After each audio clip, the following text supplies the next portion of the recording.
और फरवरी में हुए इजरायली दूतावास के गाड़ी में हुए हमले में गिरफ्तार फ्रीलांसर पत्रकार सईद अहमद काजमी को पिछले हफ्ते सुप्रीम कोर्ट ने जमानत दे दी है। कोर्ट के आदेश में कहा गया कि काजमी को पुलिस के समय सीमा के भीतर चार्जशीट न दायर करने पर भी जमानत मिल जानी चाहिए थी। एक तरह से काजमी के घर में ईद के पहले ही ईद बन रही है। उनसे बातचीत की रजत कैन ने।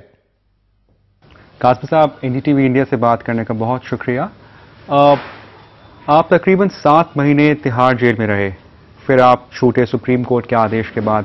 कितना कुछ बदला इस दौरान? मेरे लिए दुनिया बदल गई और मुझे ऐसा लगा जैसे मुझे एक नया जीवन मिला है और मैं जो था अब वो नहीं रहा। लेकिन मैंने कोई आशा नहीं छोड़ी और मैं समझता हूँ और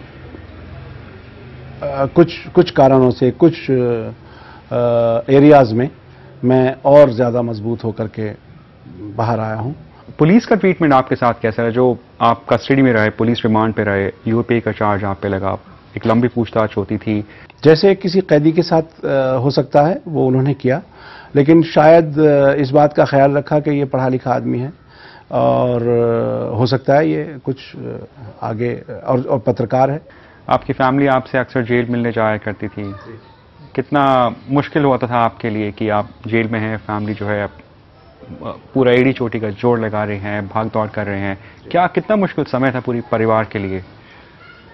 परिवार तो बहुत मुश्किल से गुजरा है। मैं वो फीलिंग शायद बता भी नहीं पा सकता। मेरे पास उसके लिए शब्द नहीं है। जिस हालत में मैंने अपने परिवार को देखा है, ये लोग आंसू पोंछते हुए अंदर आते थे मुझे दिखाने के लिए शायद कि हम ठीक हैं।